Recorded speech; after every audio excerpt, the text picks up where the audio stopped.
Assalamualaikum warahmatullahi wabarakatuh. Perkenalkan, saya Wulan Cahyani dari Prodi Perbankan Syariah semester 3B dengan nomor NPM 2011363. Pada video kali ini saya akan menjelaskan materi yang bertemakan menikah dilihat dari berbagai sudut pandang. Oke, langsung saja kita masuk untuk pembahasan yang pertama, yaitu pengertian pernikahan. Jadi menurut bahasa, pernikahan ini berasal dari bahasa Arab nikahun yang berarti menyatu atau berkumpul. Sedangkan menurut istilah, pernikahan ini berarti kebolehan untuk melakukan hubungan seksual dengan memakai lafaz nikah atau tazwij. Sedangkan menurut Undang-Undang Nomor 1 Tahun 1974 Pasal 1 mengenai pernikahan, menikah itu diartikan sebagai ikatan batin antara seorang laki-laki dengan seorang perempuan sebagai suami istri dengan tujuan untuk membentuk keluarga yang bahagia dan kekal berdasarkan dengan ketuhanan yang Maha Esa. Nah, pengertian dari Undang-Undang Nomor 1 Tahun 1974 itu tadi diperjelas serta disimpulkan oleh KHI Pasal 2 yang menyebutkan pernikahan dalam hukum Islam adalah suatu ikatan atau akad yang sangat kuat untuk menaati perintah Allah Subhanahu wa taala yang mengerjakannya termasuk ke dalam ibadah. Baiklah, kita masuk untuk pembahasan yang kedua, yaitu dasar hukum pernikahan. Jadi pada dasarnya menikah ini hukumnya adalah sunnah, sebagaimana firman Allah dalam Quran surah An-Nisa ayat 1 yang artinya, "Hai sekalian manusia, bertakwalah kepada Tuhanmu yang telah menciptakan kamu dari seorang diri, dan daripadanya Allah menciptakan istrinya, dan daripada keduanya Allah memperkembangbiakan laki-laki dan perempuan yang banyak. Dan bertakwalah kepada Allah Subhanahu wa taala yang dengan mempergunakan namanya kamu saling meminta satu sama lain, dan peliharalah hubungan silaturahmi. Sesungguhnya Allah selalu menjaga dan mengawasi kamu."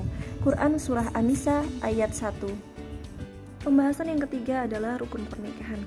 Untuk yang pertama, itu harus ada mempelai laki-laki.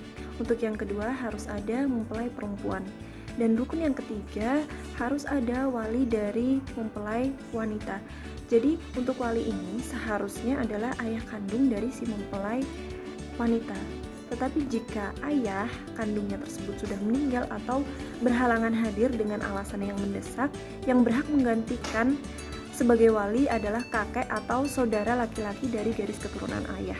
Untuk rukun yang selanjutnya itu harus ada 2 orang laki-laki sebagai saksi. Jadi untuk menjadi saksi ini itu harus memenuhi 6 syarat. Yang pertama itu harus laki-laki, yang kedua beragama Islam, yang ketiga baligh, yang keempat berakal, yang kelima adil, dan yang keenam itu sudah merdeka. Untuk rukun yang terakhir yaitu ijab dan qabul. Selanjutnya kita masuk pada pembahasan syarat pernikahan. Untuk syarat yang pertama yaitu kedua mempelai harus beragama Islam. Untuk syarat yang kedua yaitu kedua mempelai bukan mahram atau tidak ada ikatan darah. Jadi sebelum melangsungkan pernikahan itu alangkah lebih baiknya kita memeriksa silsilah keluarga terlebih dahulu. Untuk syarat yang ketiga yaitu mempelai pria harus mengetahui wali nikah dari si mempelai perempuan ini, seperti yang sudah saya sebutkan pada rukun nikah nomor 3 kalau nggak salah tadi. Jadi kalau memang ayah, kakek atau bahkan saudara kandung laki-laki dari garis keturunan ayah itu tidak dapat hadir, itu biasanya akan digantikan oleh wali hakim yang ditunjuk oleh Menteri Agama. Jadi wali hakim ini mempunyai hak dan juga wewenang untuk bertindak sebagai wali nikah sebagaimana mestinya. Untuk syarat pernikahan yang keempat, kedua mempelai baik laki-laki maupun perempuan tidak sedang mengerjakan ibadah haji ataupun umrah, dan syarat yang terakhir tidak ada unsur keterpaksaan. Baiklah, kita masuk pada pembahasan yang selanjutnya yaitu pernikahan dilihat dari sisi historis. Jadi menurut sejarah, pernikahan ini bermula ketika Allah Subhanahu wa taala menciptakan Nabi Adam. Yang mana ketika itu Nabi Adam merasa sendirian, kesepian, seperti yang sudah diriwayatkan oleh Ibnu Mas'ud dan Ibnu Abbas, bahwasanya pada saat tinggal di gua sendirian Nabi Adam merasa kesepian. Dan pada saat beliau tidur, diciptakanlah Siti Hawa dari tulang rusuknya yang pendek yang diambil dari pinggang sebelah kiri, dengan tujuan agar beliau merasa nyaman atau tenang ketika berada di samping Siti Hawa. Dan dari kedua pasangan inilah, Adam dan Hawa, mereka melahirkan beberapa generasi, yang mana generasi tersebut terus berkembang melalui proses pernikahan dan tersebar di seluruh penjuru dunia termasuk negeri ini dengan berbagai keyakinan yang dianut. Baiklah, kita masuk pada pembahasan selanjutnya, yaitu pernikahan dilihat dari sisi antropologis. Perlu kita ketahui bahwa antropologis adalah ilmu yang mempelajari tentang budaya masyarakat suatu etnis, termasuk di dalamnya yaitu budaya, adat istiadat, dan manusia sebagai makhluk biologis dan juga manusia sebagai makhluk sosial. Jadi dalam hal ini, pernikahan bukan hanya menyangkut kesiapan materi dari kedua mempelai ataupun kesiapan iman dari kedua mempelai untuk melalui biduk rumah tangga. Dalam artian pernikahan itu lebih dalam lagi, karena kedua mempelai harus siap menyatukan dua latar belakang keluarga yang berbeda, termasuk adat istiadat dan juga budaya keluarga masing-masing. Jadi ada beberapa jenis sistem perkawinan menurut antropologis. Pertama yaitu sistem endogami.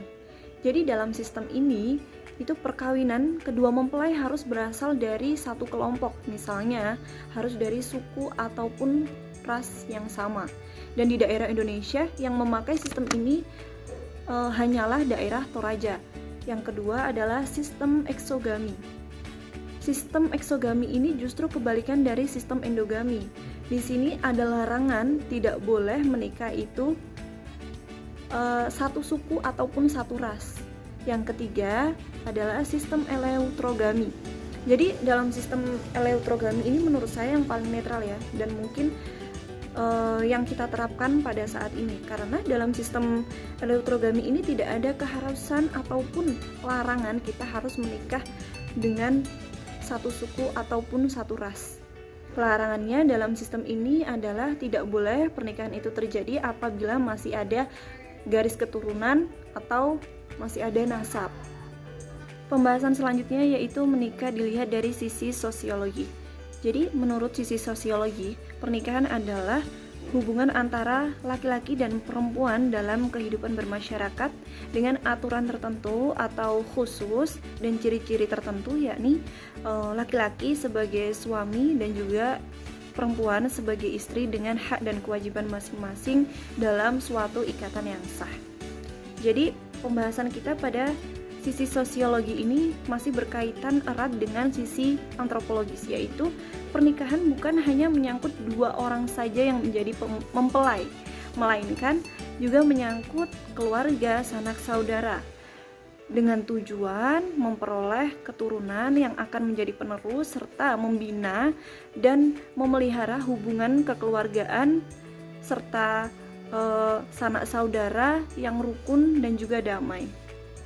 Pembahasan selanjutnya yaitu menikah dilihat dari sudut pandang ekonomi. Kondisi ekonomi yang rendah kadang membuat seseorang memutuskan untuk menikah dengan tujuan agar memperoleh kondisi ekonomi yang lebih baik ketika nanti sudah berumah tangga.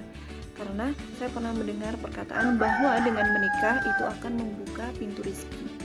Orang tua juga pasti berpikir ketika anaknya sudah menikah pasti lebih mandiri dan tidak bergantung kepada orang tua karena ada suami yang sudah bisa menafkahinya.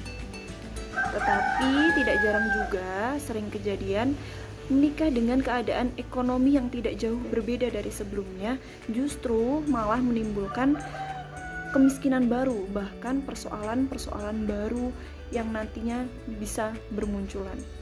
Jadi dari penjelasan saya di atas dapat ditarik kesimpulan, jangan karena sudah diberi jaminan bahwa akan terbukanya pintu rezeki bagi pasangan yang sudah menikah, lantas kedua dari pasangan ini bermalas-malasan dalam mencari penghasilan.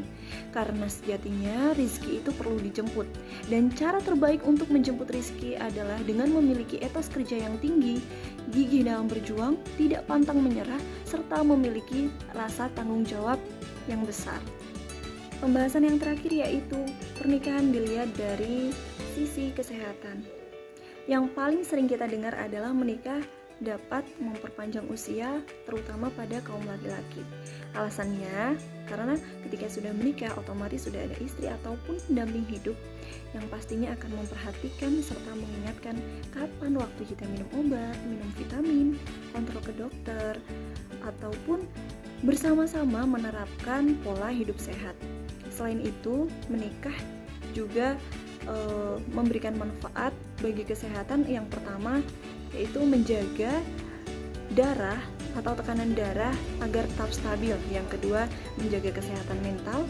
Yang ketiga, menjaga organ reproduksi. Dan yang keempat, mempercepat penyembuhan luka. Tetapi yang saya jelaskan di atas tadi itu tidak berlaku untuk semua orang, tergantung dari kualitas pernikahan seperti apa yang mereka jalani. Karena mau seintens apapun pasangan kita mengingatkan untuk kita hidup sehat, jika dari dalam diri kita tidak ada kemauan untuk menerapkan hidup sehat tersebut, maka semua akan sia-sia. Jadi berfokus pada kebahagiaan diri kita dan juga pasangan, karena sejatinya dari jiwa yang bahagia maka timbullah tubuh yang sehat pula. Finally, dari semua penjelasan saya tadi dapat disimpulkan bahwa menikah adalah sunatullah yang wajib kita lakukan ketika kita mampu dan kita siap. Siap di sini dalam artian siap fisik, siap mental, siap emosi, siap finansial, siap sosial, dan juga siap intelektual. Jadi, seperti yang sudah saya jelaskan, bahwa menikah itu tidak hanya tentang dua orang yang melangsungkan pernikahan, melainkan menyangkut keluarga, sanak saudara, kerabat, dan juga semua orang yang berada di sekitar kita. Jadi untuk itu kita perlu kesiapan yang sangat matang untuk menyatukan budaya, adat istiadat, ataupun kebiasaan dari masing-masing keluarga yang tentunya sangat berbeda. Baiklah, itu tadi materi yang saya jelaskan. Mohon maaf apabila masih terdapat banyak sekali kesalahan, karena di sini saya juga masih belajar. Dan atas perhatiannya saya ucapkan terima kasih. Saya akhiri, wallahul muwaffiq ila aqwamit thoriq. Wassalamualaikum warahmatullahi wabarakatuh.